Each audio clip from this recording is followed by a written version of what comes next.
On today's show, Kawhi Leonard not impressed with anyone so far in training camp. Going to be talking about what that means and also a change in the starting lineup for the Tuesday preseason game. Why is Ty Lue making that change?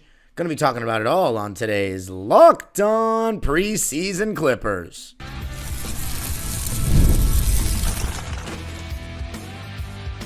You are Locked On Clippers, your daily Los Angeles Clippers podcast, part of the Locked On Podcast Network, your team every day.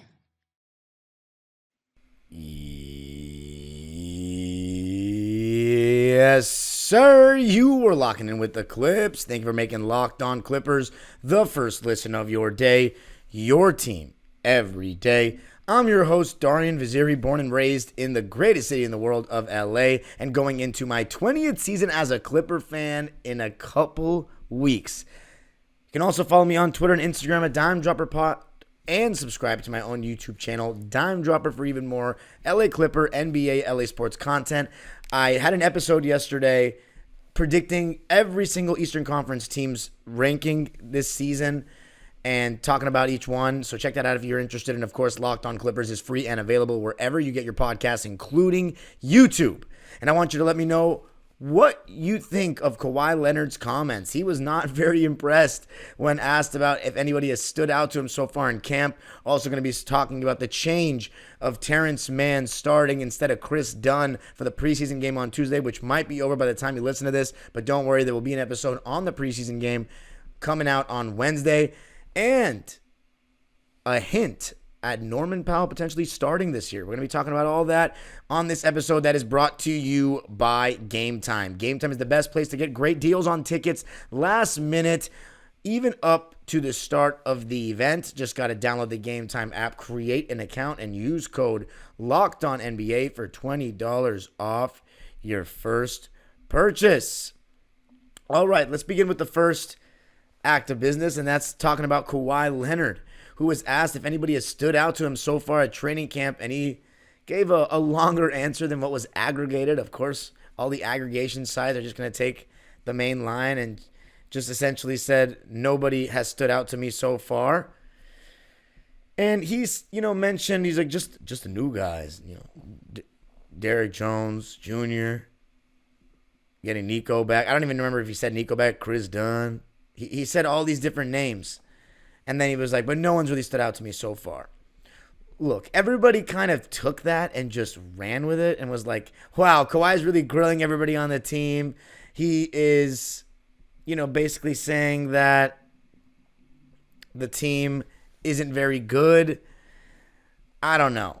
I didn't take it that way. I think what people need to realize about Kawhi Leonard is that he's a pretty brutally honest guy. He doesn't necessarily sugarcoat. He's honest. I think there are some new guys. There's no crazy standout. I mean, he knows who these players are for the most part. He's played with most of them. There are some new guys, but let's be honest about who we picked up. Derrick Jones Jr. I mean, to a player like Kawhi Leonard, who holds a high standard of basketball, I think the only thing that would stand out about a Derrick Jones Jr. is his athleticism. I don't think there's any player that Kawhi Leonard would be like, yeah, that guy, he's really impressed me. That doesn't sound like a guy like Kawhi or something that Kawhi would say. You can say potentially that, yeah, that means the team is mediocre. Sure, you can take, if that's one of your takeaways, that essentially it's admitting that the team is mediocre, that's fine. But I also think people just took it way too literally. And so no one's completely been crazy to Kawhi Leonard, who has a high standard of basketball. That's not a problem. That doesn't mean that the team is not going to be very good together collectively. Yeah, we only have 2 stars. And what's going to impress Kawhi about James Harden in training camp? This is James Harden. This is a guy who has done basically everything in the league but win a championship so far. Kawhi Leonard has played against him in the playoffs. So what James Harden does at age 35 in training camp is not going to impress Kawhi Leonard. He's going to make him say, yeah, James has really been standing out. He's lost a lot of weight. He's not going to say that. You know what I'm saying? So I think people are just taking it too literally when it comes to Kawhi. And that doesn't mean that the team can't be great collectively. with the defensive personnel that we have and the coaching of Jeff Van Gundy, who's going to give us a more defensive mentality and emphasis. You have Kawhi. You got Nico Batum, we haven't even seen yet in preseason. You've got Terrence, Derek Jones Jr., Kris Dunn, Zubats. We've got defenders. We've got guys that want to defend. And honestly, after that first preseason game, seeing the way Norman Powell and Kevin Porter Jr. were defending, if they're defending like that in preseason, I hope they can keep it going to, for the rest of the season, going into the regular season. Because in Kevin Porter Jr.'s case, if he defends consistently, there will be minutes on the floor for him. He'll find a way to get those minutes. My only, hesitation with KPJ is he going to be good and willing off the ball? Will he do too much on ball? You know what I'm saying? Is he always going to want the ball in his hands to make a play? Sometimes, and that's what makes Terance Mann so valuable, is that sometimes the inability to necessarily, I shouldn't say the inability, because I'll say this, the inability to create his own shot right now with Terance honestly helps him play with other stars, because it's like, he's not going to bite off more than he can chew. You're never going to see Terance doing too much. If anything, you want Terance doing more. KPJ, Bones Highland, these are the kind of guys that sometimes can do a little too much next to certain guys. So KPJ, to me, his ideal role on a good team is to be that guy that comes off the bench and adds that layer of offense in a second unit. But we'll see how it goes. As far as the Kawhi unimpressed thing, I don't think that's anything too big of a deal. He was also asked about playing the 4, and I know that's been something that's been talked about for over a year, never basically since we made the Harden trade. Can Kawhi Leonard play the 4? Is it more taxing for him? Then there's people like me that said, what's so much more taxing? There's not bang 4s anymore in the league that are going to post you up. They're going to get super physical and crash the offensive glass. But what usually happens is the 4-man is making that low block rotation, that low man rotation when your big gets pulled out. And oftentimes that can be taxing physically. But it's hard to say, because if Kawhi's playing the 3, maybe he's chasing somebody around more and playing more perimeter defense. It's really, to me, the position of this basketball is a thing in this sense. Power forward, small forward, all that. I don't think it matters too much, but guard, wing, big. Whoever Kawhi is guarding, unless it's a crazy mismatch for Derek Jones, which it probably won't be, Kawhi will always be guarding the least threatening of those two, of the forward spot. The least threatening he's going to be guarding in the regular season to conserve energy for his offense. And this season, we're going to need more offensively from Kawhi probably than any year he's played for us. So that's what worries me a tad with the injuries right now, with him not being ready to participate in training camp fully. And I'm really scared that we're going to have no Kawhi on opening night of the Intuit Dome, which, again, I think is very fitting for his era of Clipper basketball, but very devastating for all of us and for him.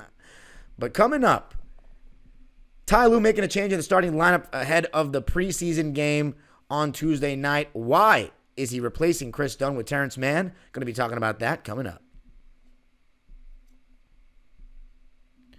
I got to tell you a little something about FanDuel, America's #1 sportsbook. Hey, NFL fans, you can start the season with a big return on FanDuel. So when you get a hunch in the middle of the game, you can check out the latest stats, view live play-by-play, and so much more on the same page where you place your bets. And if we're talking FanDuel, the NBA odds, it doesn't even have to be NFL, are out now. And the favorites to go to the NBA Finals right now, it's the Celtics, Thunder, Knicks, Sixers, Timberwolves, and Nuggets in that order. So go over to FanDuel, check those out. If you want to place a sneaky bet on the Clippers, I mean, the payout is going to be insane if you do it. You'll get started with $200 in bonus bets guaranteed when you place your first $5 bet. That's FanDuel.com.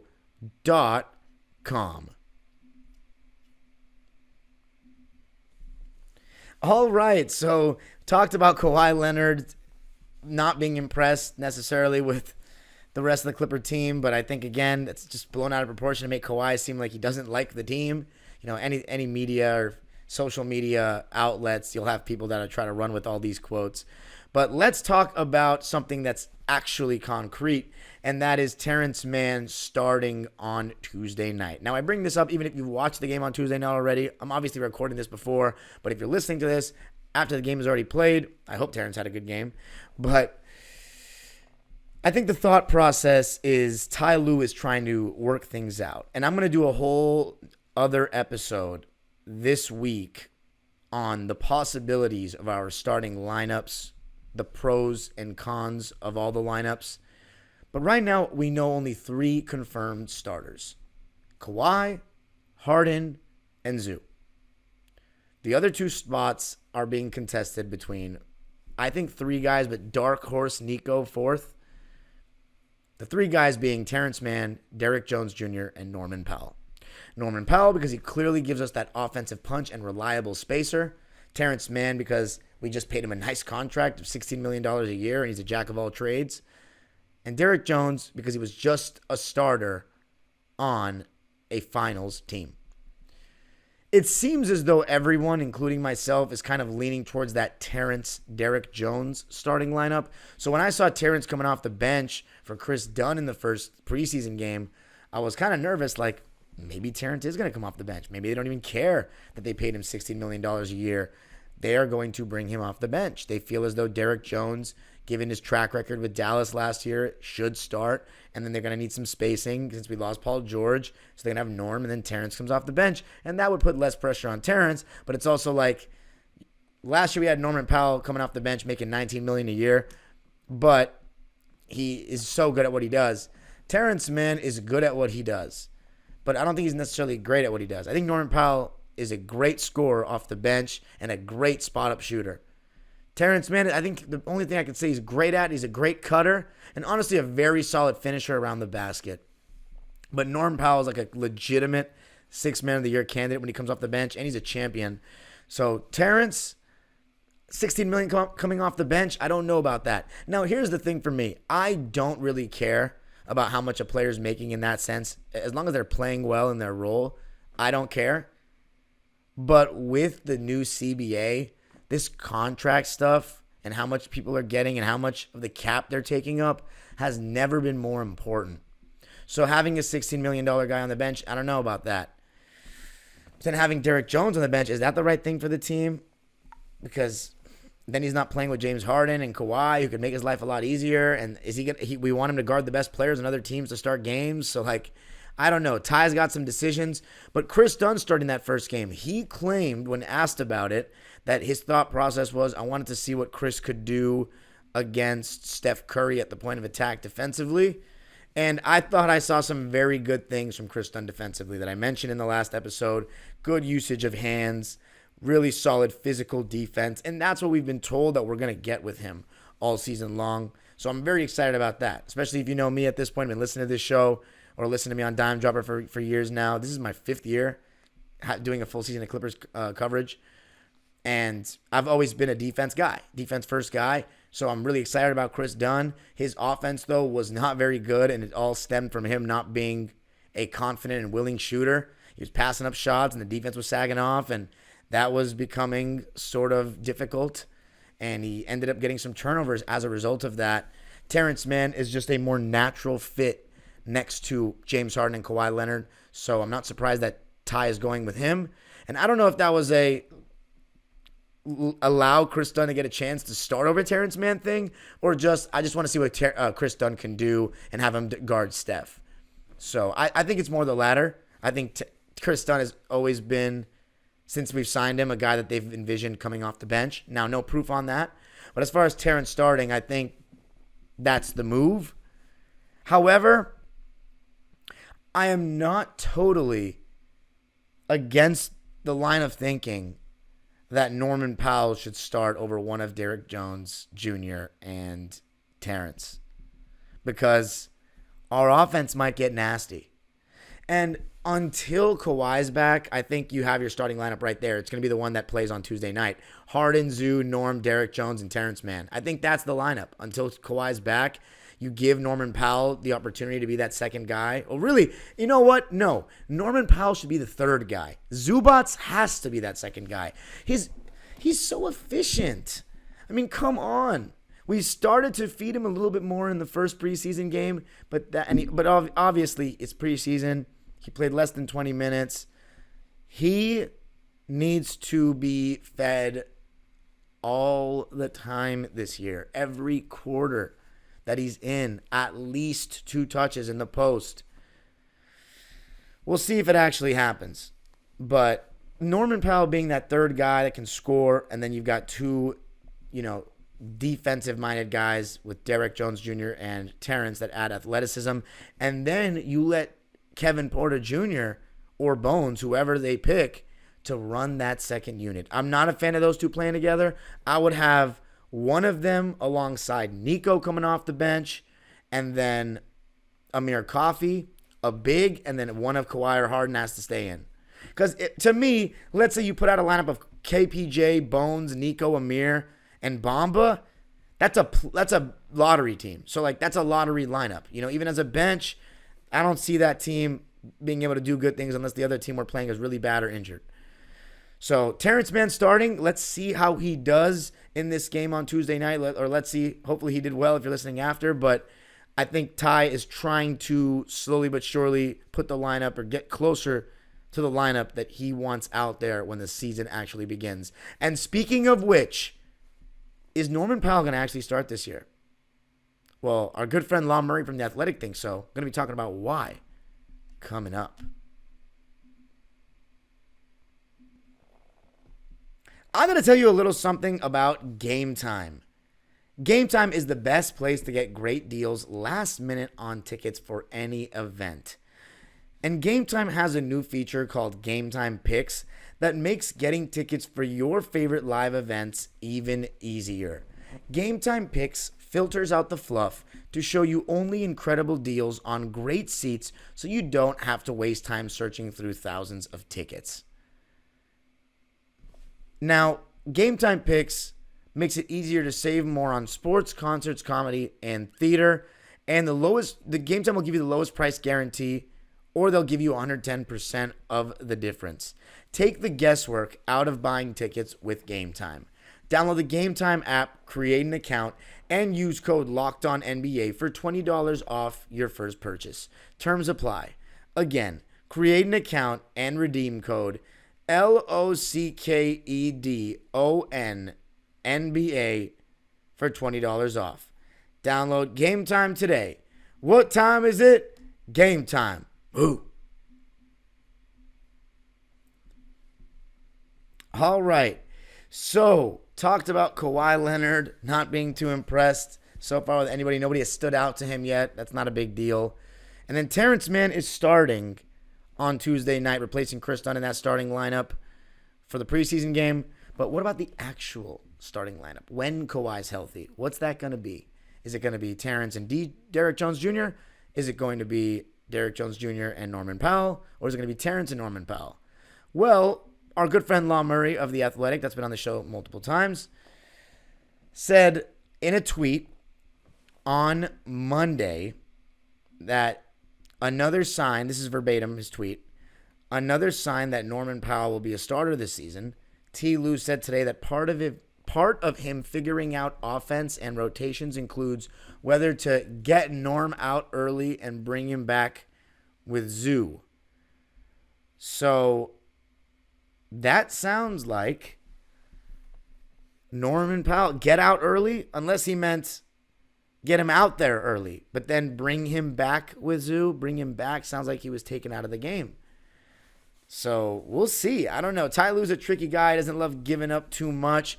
But the obvious reason why Norman Powell would be starting is because they feel as though Derek Jones Jr. and Terance Mann together won't give them the spacing that they need. You already have Zubac, who's a non-shooter, is going to be around the basket. Derek Jones Jr., he's an average to slightly above. Actually, no, he's about average at best three-point shooter. He's a very good defender, incredible athlete, but he's an okay three-point shooter. Just not a very good shooter overall, but he's an okay three-point shooter. Because I've never seen him shoot from anywhere on the court. When it comes to him, I want him starting because of how he did in Dallas this past year against us and guarding all the best players, Paul George, Shai Gilgeous-Alexander in each series, Ant-Man. He, I think, is going to start. So probably Terance off the bench. I mean, I don't know. I really don't know. You pay the guy $16 million a year and you bring him off the bench. I think Terance can still be extremely impactful off the bench. And he said himself, it doesn't matter who comes off the bench or who starts. It matters who closes. He just wants to be out there when it counts. And he's going to have to earn that. But Norman Powell, we're talking about a guy who shot 43.5% from deep last season. 43.5%, which is his highest for any season of his career. And you better believe James Harden helped with that, giving him open looks. So a guy that shoots 49% from the field and 43.5% from three, that's a big difference from Terance Mann's 36.5% and Derrick Jones Jr. shooting, I believe, 35%. I'll double check right now. Last season, Derrick Jones Jr. shot 34%, so even worse than Terance. So, of course, there is a nervousness probably from the coaching staff. 3 non-shooters, I don't know about that. That might not be good for James Harden and Kawhi. So Norm might have to be a starter to replace what we lost with Paul George. And, of course, you can't really replace Paul George. You know what I'm saying? He is a star. He's different. But Norman Powell can at least give you some consistent scoring. And you know what? I think Norman Powell more nights than not gives you what you expect. Whereas Paul George, he didn't give you what you expected. He would, leave you feeling like there was more to be done and that he did not do enough. So that's that. How do I feel about it? I mean, I want Terance to start because he's my favorite player on the team. And I think that given more of an opportunity, he only helps our team. He's always only helped our team. And he did get that contract, and I want him to prove me right and shoot that 3-ball well. Because here's the thing. If Terance just shoots the 3-ball well and willingly, without hesitation, then I think he and Derrick Jones Jr. can start together with Zoo. But if he's not, and he's going through any sort of slump, we are going to be in trouble when it comes to shooting the ball and our offense. So I'm rooting for Derrick Jones Jr. and Terance Mann. I am.